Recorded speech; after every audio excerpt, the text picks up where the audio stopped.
Mga Karos, good morning po. Good morning. Kamusta po tayong lahat? Ito, welcome back po muli dito sa aming channel. Another day and another house improvement. Yan, bali April 22, araw po ng Martes. Yan, nandito tayo sa Phase 2 Lumina Homes.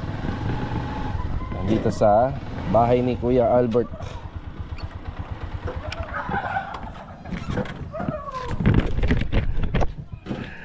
Manghiram tayo ng shoring jack. May pabo. Eh, si Rusty, good morning. Good morning. Marvin, good morning. Master Joe. Good morning. Okay. Yan na yun yung shoring jacks.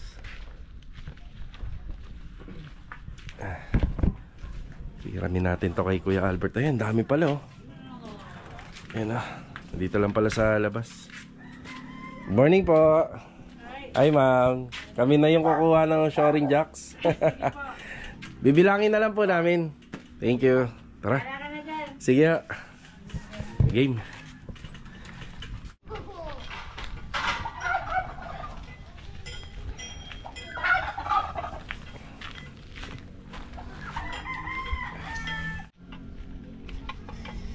Oh, yeah.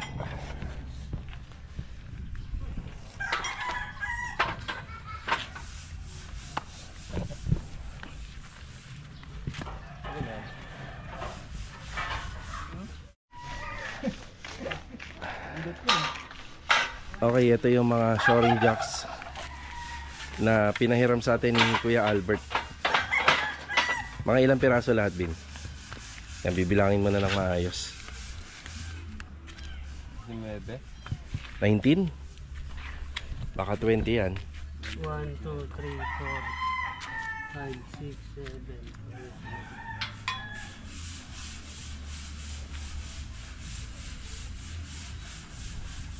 20. Yan, sakto 20. Bali yung mga shoring jacks, yun yung mga naka-vertical. Tapos ito naman yung alalay sa bracing, horizontal. Tapos may mga C-clamp. Ito nakasako. Kaso nga lang, hindi na to kakayanin ng kolong-kolong. Yan, babalikan na lang namin to. Yan, tara, ligpit ulit. Okay na po tayo. Inilabas na rin namin yung mga clamp na sa isang sako. Tapos ito, napang-bracing natin, 20 pieces din po ito. Yan, babalikan na lang po natin to. Unahin na natin tong shoring jacks. Tara. Dito tayo sa pwesto ni Master Batang. Paring Ryan, kapag malinis na yun, doon na lang ha. Wag muna ngayon. Okay. Hard start kanina yung dito, kinik-start ko na lang kanina. Ito, hard start kanina. Ano kayang problema niyan? Yung fuse kaya, yung kaya yan? Okay na naman. Ngayon, okay. Pero kanina, hirap. Baka yung lang, battery. Battery? Pero titignan pag yung mga fuse. Sige. Pag hindi na kayo, siguro. Salamat Vincent. Thank you. Una muna ako. Yan, yung mga anak ni Master Batang, mga marurunong po sa mga motor, lalo na yung ganito.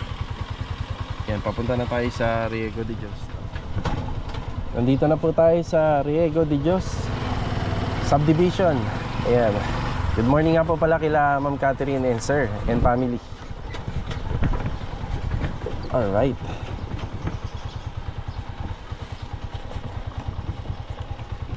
Yun si Kuya Ravel. Good morning po, Kuya Ravel. Good morning. Good morning po.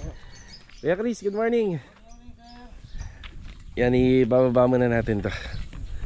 Mga shoring jack, bali 20 pieces to. Tapos susukatin natin siya kung hanggang saan yung kaya niyang height, vertical height kapag in-adjust. Na-adjust po to. Yan, tingnan natin kung sakto na po ba siya doon sa gagawin nating slab. Yan, bali 20 piraso, pero according po doon sa nagpahiram, sa 35 square meter, mahigit to hindi lang po 37, mga 37 square meter. Baka kayang-kaya na po ito. Sobra na Kuya? According din kay Kuya Chris. Dalawa sa CR. Tatlo dito sa harapan ng CR. 4 dito. Pero maigi na yung sobra. Na, mas maganda. Siya nga pala mga karokos, ito nga po pala ang Coco Lumbers. Hindi pa kasi namin alam kung ilan yung mapapahiram sa amin. Ang balak namin ito, isa babaklasin namin to. Kasi itong Coco Lumber na to ay pang sidings po talaga. Pang sidings ng biga, nung crossbeam, yung runner natin. So balak po namin itong baklasin at yan yung gagamitin natin na pamporma ng ating mga biga. Tapos yung sa shoring jack, enough na po yun para maitukod, para paglagyan po ng tukod. Yan. Tapos babalik po kagad ako sa Lumina para kunin naman yung mga pambracing natin na tubo doon at saka yung mga clamp.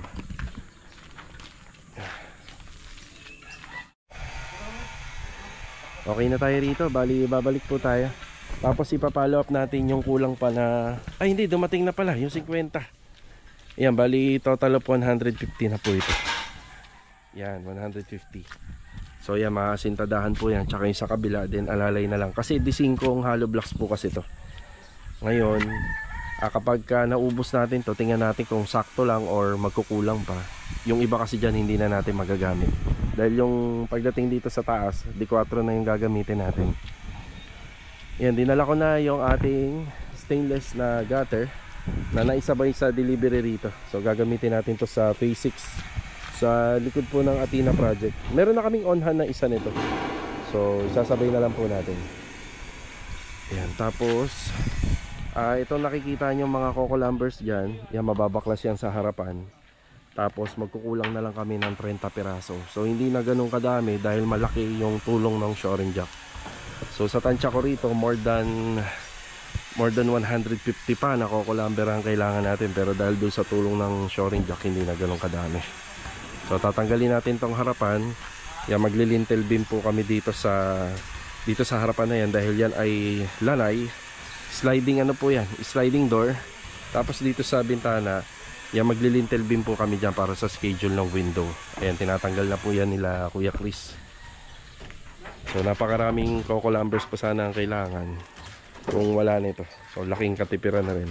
Bali itong mga Coco Lumbers na nakikita natin dito, pati yung additional na 30 na 2x2x10 na ipapadeliver natin ngayon para sa forma po nitong paikot nitong bahay. Yan, mahaba po yan. Yun, may mga biga pa po tayo sa gitna, sa PNB at saka doon sa dulo. Napopormahan po natin lahat. Okay, ito muna yung update natin. Pabalik ako rito para dalhin pa yung mga hindi pa natin nahakot doon sa bahay nila Kuya Albert. Okay, bumalik na ulit tayo rito. So hindi ko na pinatagal kasi baka mawala dito walang bantay.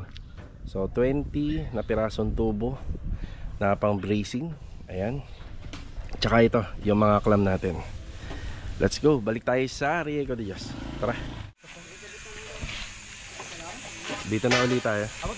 Ayan na. Ayan na. Bali, nandito na ulit tayo. Dali ba ba rin ito? Balik yung crates ko ya. Doon mo na bilangin bin, doon na. Sa hindi mainit. Para mabilang na maayos. Lahat ng inarkila natin or hiniram, yan, bibilangin po natin lahat. Bali 20-20. Tapos yung clamp, yan, pabibilang din po natin. So itong side na to, nakikita nyo, tanggal na yung sa Coco Lumbers nya. Tanggal na yung forma rito. Yan, magbababa pa po kasi kami dyan ang para sa lintel beam. Pero itong sa gitna, baka hindi na po matanggal to. Yan, importante ito, may purpose tayo dyan kung bakit may forma po tayo dyan ng panukod.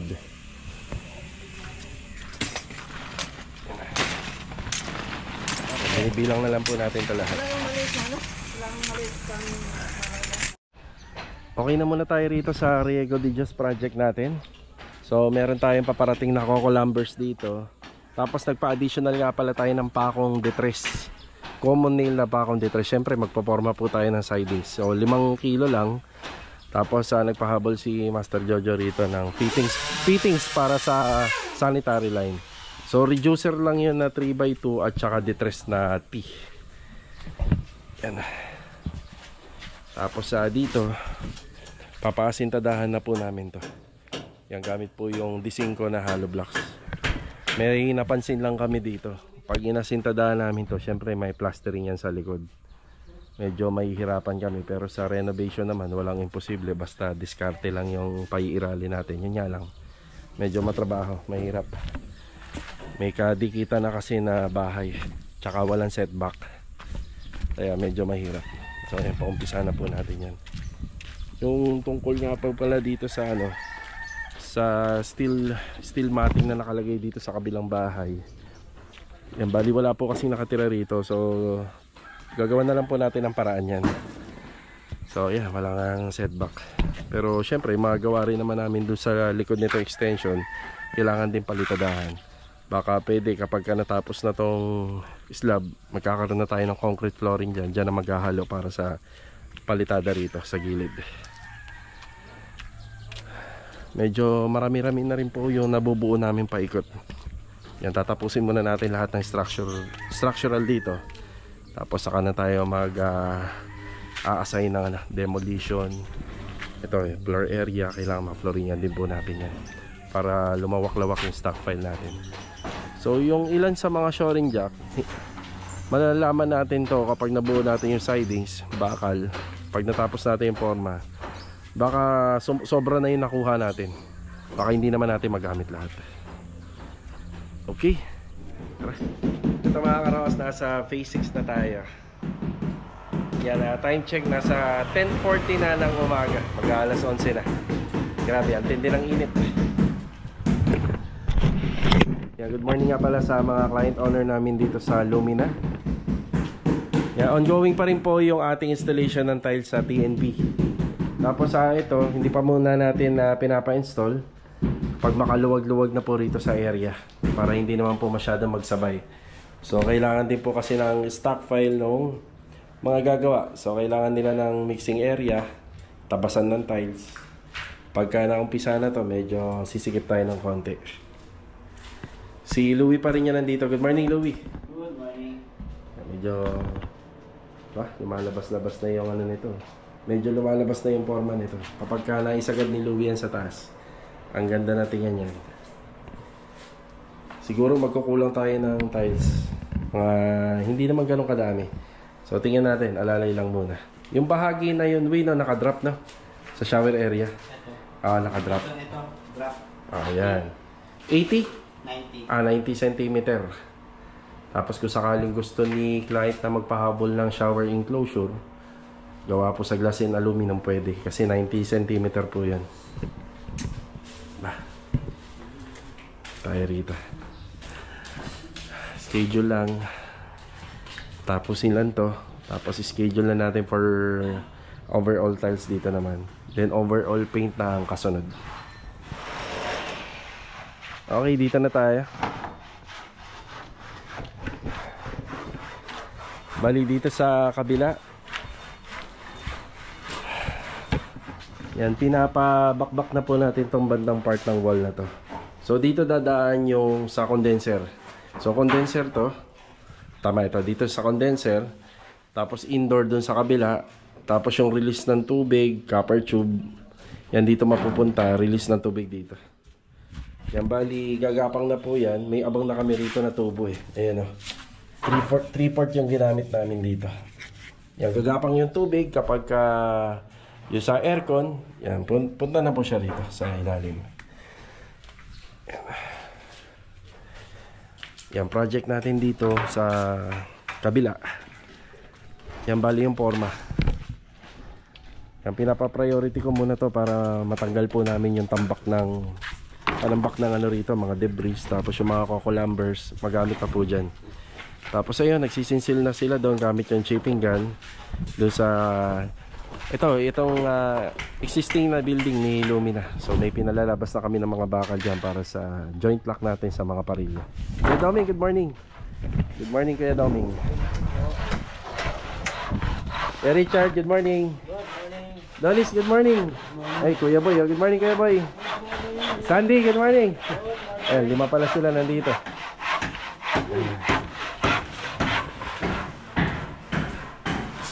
Ibang gamit natin nandito muna.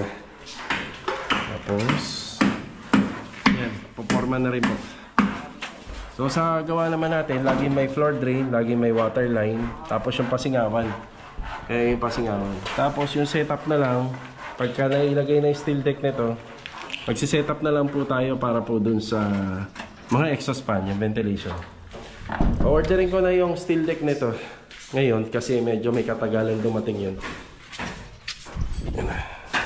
So wala namang pinagkaiba to sa mga nagiging project namin according to sa mga bilang.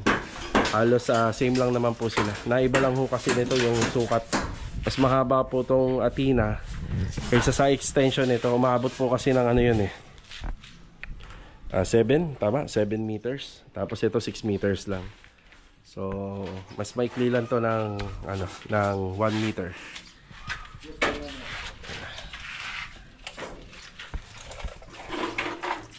Okay na.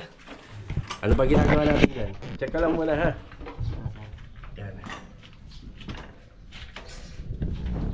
Yan, para may pagkakapitan na yung biga. Go! Okay na.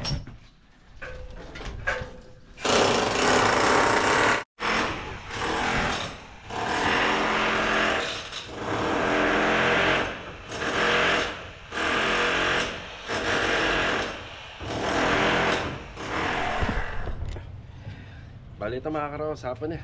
Ayan bali kakatapos lang po natin mananghalian. Tapos ito, naligo tayo kasi sobrang tindi ng init.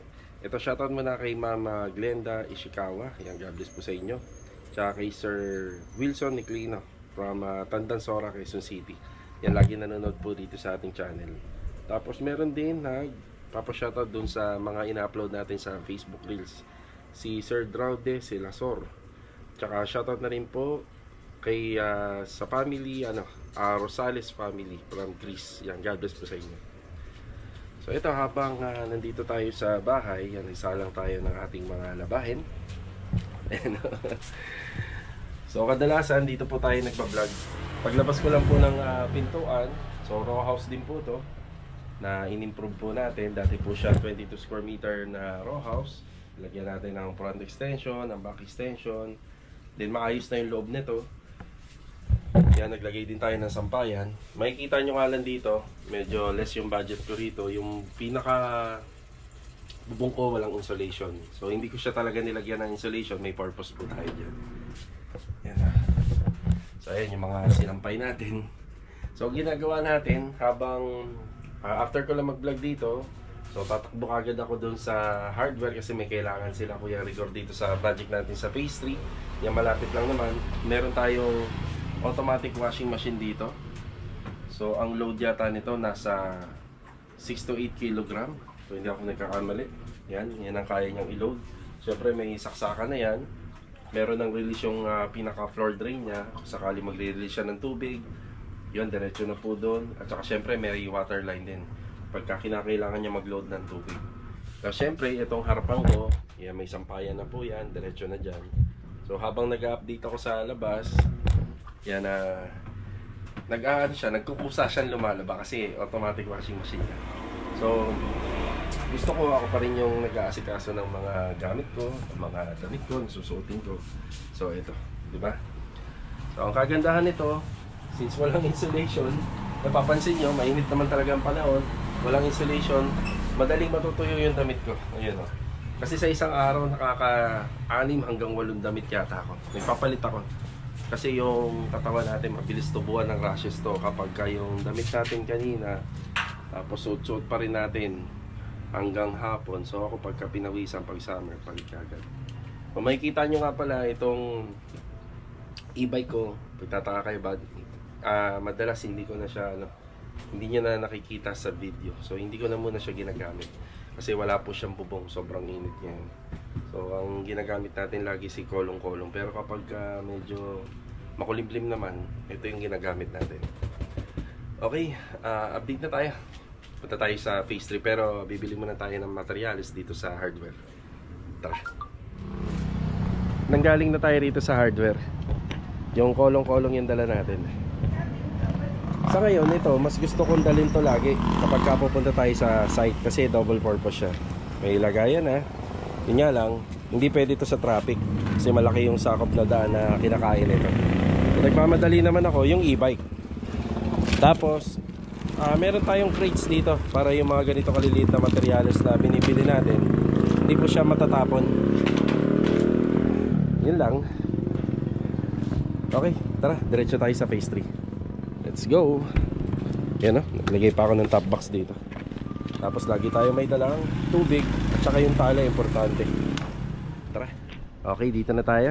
Yung magandang araw kila Sir Ernie. Yan, meron na nga rin pala akong dalang black bag, double XL, pero mas maganda sana kung triple XL. Yan, bali nag-iiwan ako lagi ng isa nito sa site para kung sakali maglilinis, meron na pong may tatabing basura. Tapos ang purpose din nito, ito nakikita nyo, yung iba mga basyo dito, makukolekta ko na po yan. Yan, may sasakay ka na rito. Jericho, good afternoon po. Yes, Jericho. Log, good afternoon, Log. Good afternoon. Ayan, pag-uwian ha.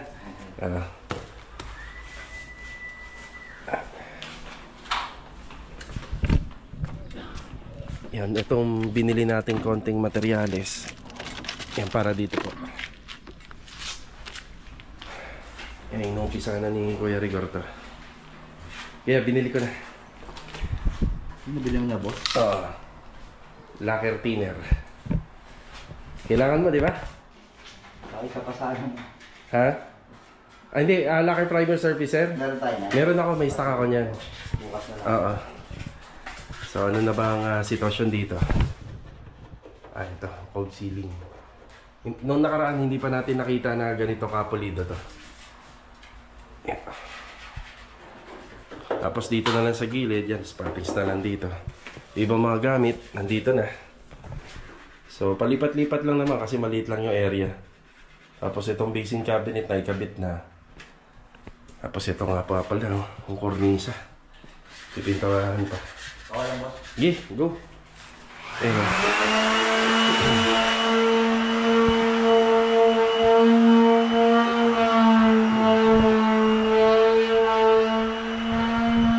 Yung trabaho or yung design natin dito, para siyang yung tinatawag na open layout. Pagpasok mo rito sa main door, yan, makikita mo na kagad yung maliit na kitchen.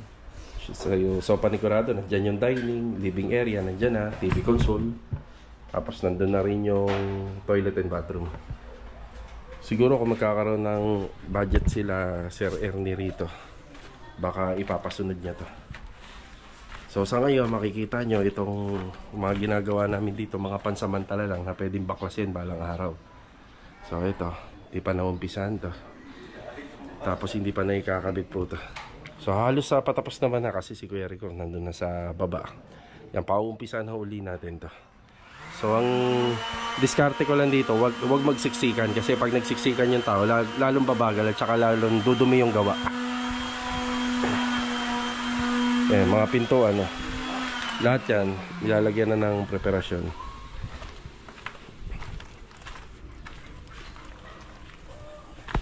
Boss, Okay pabili liha.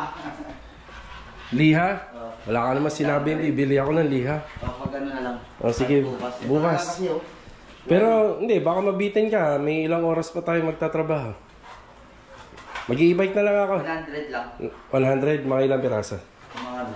Kasi ito. Sagarin mo na hanggang matapos. Mga 20 na siguro. 20. Okay, sige. Ayun, dami. Oo. Ito pa. Sige, dadaanan ko lang si Kuya Dindo rito, tapos bibili na ako. Okay, boss. Oo. Yung lacquer primer, dalhin ko na din. Okay. Daanan natin si Kuya Dindo. Nandito ako sa kabila. Si Kuya Dindo, mag-isa lang muna rito. Ang diskarte kasi na ginagawa muna namin, pinapaano ko yun hanggang 90%. Tapos babalik na ho kami lahat dito.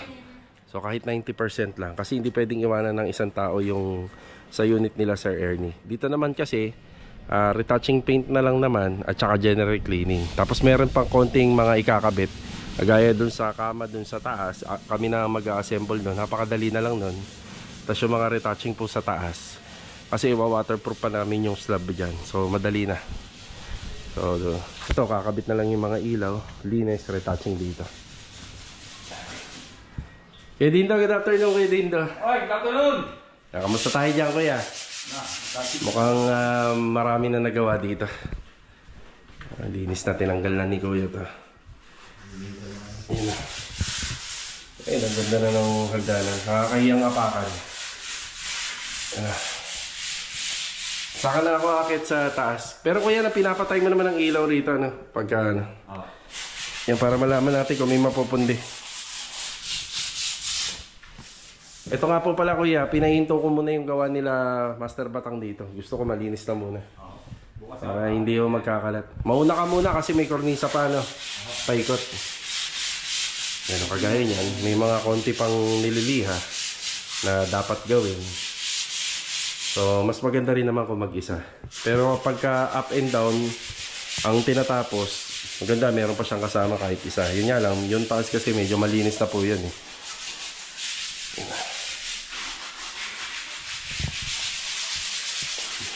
Kung makakaluwag na, maganda ang mangyayari rito kapag natapos nila Master Batang to. Pati yun dito sa TNB.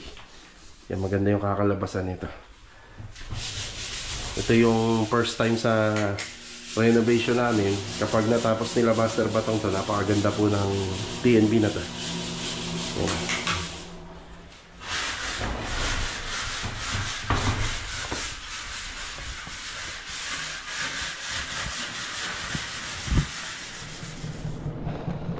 Bale, ito, gamit ko tong electric bike natin ngayon na single. So, narinig nyo naman kanina yung sa pag-uusap namin ng pintor, meron pa siyang pahabol na materyales. Kapag ka ganun, madalian na, ito na yung gamit natin. Kasi hand carry lang naman yung mga materyales na kailangan. Isang galon ng pintura, liha lang. So, ito, mas mabilis, mas magaan. Isang disadvantage kasi kapag yung kolong-kolong hindi siya pwede rito. Ito sa dinadaanan natin na to. So sa mga viewers natin na matagal na nanonood, nasara yata tong daanan na to 4 years ago na. 4 years or 3 years kung hindi ako nagkakamali.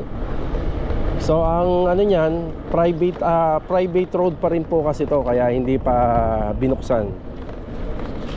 So laking abala pero kagandahan naman, effective naman yung pagsasara nila na yon. Kasi kahit papaano, walang masyadong truck na dumadaan, yung mga malalaki. Dati kasi dyan dumadaan eh.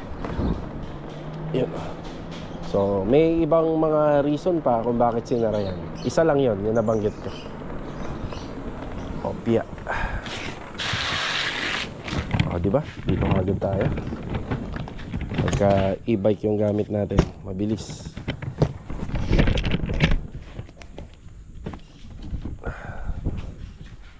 Yun o, dilinis na agad sila rito. Kaya Rigar, ito na. Thank you, boss. Sesya na. Oo, layan. Chat mo lang kuya agad ha. Baka may maisip ka pag uwi. Isa kasi nawawala na sa isip ko ganun yung talaga. materialis eh. Hindi, ang sakit na ng mga pintor. Ang dami namin nakasamang pintor, ganyan. Nawawala na rin sa isip ko, boss. Kala ko dami pa. Kaya nga sabi ko sa inyo, maganda mag-segregate. Talaga, kasi baka mamaya, nandyan lang yan sa gilid-gilid. Tsaka nakikita mo. Nakita ko na yung ano eh, 240 na tira eh. So yan, 20 na yan. Sige. Yan, bali babalik tayo ng Riego de Dios. Pero gusto ko sanang dalhin yung kolong-kolong. Kasi yung according dun sa ano, hiniraman namin, sumobra yata kami sa shoring jack. Opya. Sabi ko nandito. Kuya, ayaw resibo? Ayan yung stockings. 50 pala isang box. Sige kuya, thank you, thank you. Yan, bali yung camera, sinusuksok ko rito sa may bandang leeg ko. So yung damit natin, sinusuksok ko lang para ito, kahit dalawang kamay yung gamit natin sa pagmamaneho. Yan, maganda pa rin yung kuha ng camera. Yan, bali according do sa nagpahiram, may kailangan siya ng tatlo or dalawa. Kaya ibabalik natin do sa napaghiraman natin kanina. Actually, kaibigan ko yung nagpahiram, ako na lang yung nag-i-insist na arkilahin. So nakakahiya kasi syempre investment nila yon, namuhunan siya ron. Nakakahiya naman kung basta lang nating hihiramin. Yan, kapag natapos po natin gamitin yung mga shoring jacks, yan, babayaran natin siya ng arkela, di ba? Ganyan ang negosyo kahit magkaibigan. Kailangan binabayaran. Kaya nga kapag nangutang ka, di ba? Walang dahilan para hindi mo bayaran. Kailangan bayaran mo. Yan. Tapos according din naman sa mga kasama natin, sobra na inakuha natin na 20. Okay, uwi muna tayo. Kunin ko si Kolong papunta sa Riego de Dios Project. Let's go. Tara. Dito na po tayo. Halos nabawasan na yung hollow blocks. Hanggang dito lang yung height level ng asintada rito banda sa may gilid. Medyo mataas-taas na yan. So 2, 4, 6, bali 7 na layer din yung asintada na nagawa namin dito.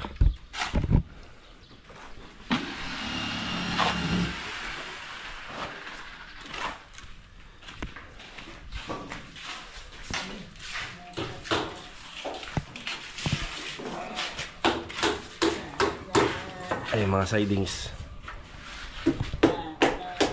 Tingnan na popormahan. Gilid.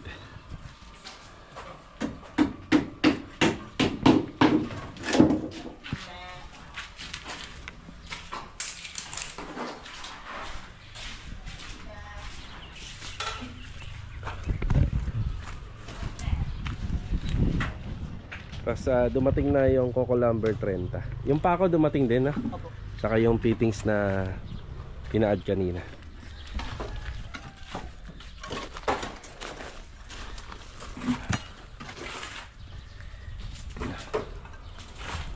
Nakuha na rin natin yung shoring jack na 3. So ibabalik natin to kay Kuya Albert. So sobra-sobra naman po pala yung mga nakuha natin dito. So itong shoring jack is for ano to, maabot to ng 3 meters kapag itinayo po natin vertical. Ang purpose nito, ito yung panukod. So meron siyang paa magkabila. Tapos adjustable po to. Yan, adjustable. So ito yung pinaka pinlock niya. Kasi ito nakikita natin na parang round bar na to. Yan na nakatiklop. Ito yung papasok po dito. Tapos i-adjust po natin to conforme sa gusto nating height finish na iniislaban natin. Dito naman po, ang minimum na ginagawa po natin dito is 8 to 9 feet ang finish po ng ating ceiling. So mababa naman po yung mga kisame namin dito. Naglalaro po siya ng 240 finish. So minsan 280 finish. Ayan. So conforme. So itong shoring jack, isa malaking tulong po to. Kasi nakikita nyo naman sa mga ginagawa namin sa Lumina, padpad po siya ng Coco Lumbers. Napakadami. Kakapiranggot na slab lang pero napakadaming pamorma na kahoy. Pero dito, yan masasaksihan natin kapag ginamit na po natin to ng actual. So napakakonting materialis lang yung magagamit. Basta meron tayong pabalagbag, lalo na naka steel deck tayo. Bali mga karos, hanggang dito na lang po muna yung vlog natin ngayong araw po ng Martes. Ayan, kita-kita na lang po ulit tayo for the next video. So sa mga nakagusto po ng ating vlog araw-araw, please mag-iwan ng like, mag-iwan na rin po ng comment. Huwag pong kalimutan i-share yung mga video na ina-upload po natin araw-araw. So kita-kita na lang po ulit for the next video. Paalam po muna.